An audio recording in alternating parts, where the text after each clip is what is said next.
been able to make it through thus far without shedding a tear, and that almost got me. Thank you guys very much.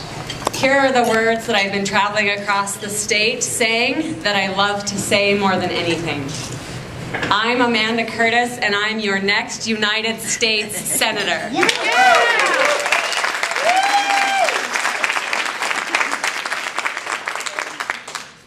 I have a lot of thank yous to give in a room like this. Thank you to the Burros, to the Miles, and to Leo, and to Sarah for putting this together and setting this up. You know, I have lived in Butte for 15 years now, and I started out teaching at Butte Central, making $17,000 a year, and was able to double my salary by driving back and forth to Helena for 3 years. And so I commuted over to Helena Middle School for 3 years, and then when I finally got a job at Butte High, I thought, what am I going to do with these extra 3 hours in the day? And I saw an ad in the paper for the Democratic Central Committee. And I called the number and said, can anyone come? Do I have to sign up? And guess who answered the phone? Zena Beck. And of course she said, get your butt down here. You better show up. I'll be looking for you. And when I walked in, I didn't think I was going to know a soul, but Mark and Mary Bird were there. And it just happened to be election night. And it was the first Democrat meeting that I had been to. And I sat next to Mark because he was the only face in the room that I recognized. And when it came time to elect a state committee woman, Mary leaned over to me. If you know Mary, you can so imagine her doing this. She said, we're going to nominate you for this. And I said, I don't know what it is. She said, don't worry, we'll explain it to you. And so I called Kevin, my husband Kevin, after the meeting and said, wow, I went to my first Democrats meeting and I'm the state committee woman now.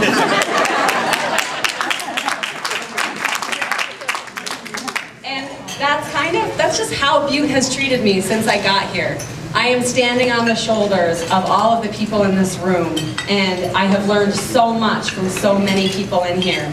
The woman who rented my first apartment to me when I came to town, Mary Kay, she's here. The couple who took me on my first sailboat ride at Georgetown Lake, Dave and Robin, they're here. So thank you all so very, very much for being here and for helping me get to this amazing place.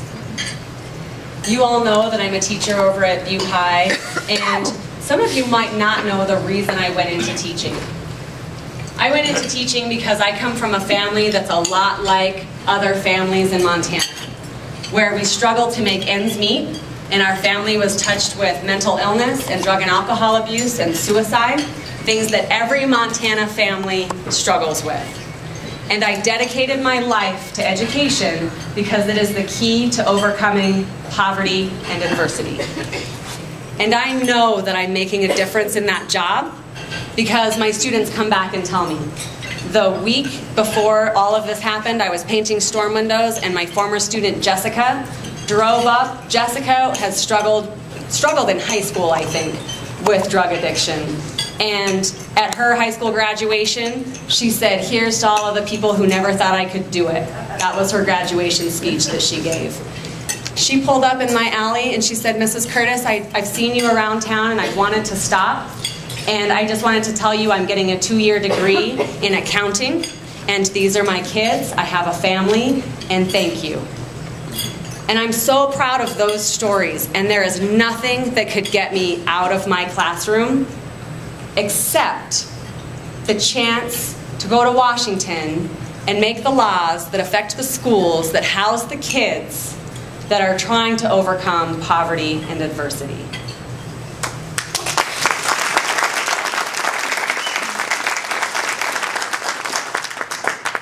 So I want to talk about what's at stake in this election.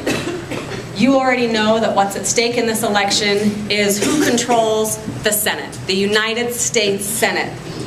And I'm not talking about the Democrats versus the Republicans. I'm talking about the millionaires versus the middle class. And I've stepped up to the plate because there is not a starker contrast between two human beings on the planet than there is between Congressman Steve Daines and math teacher Amanda Curtis.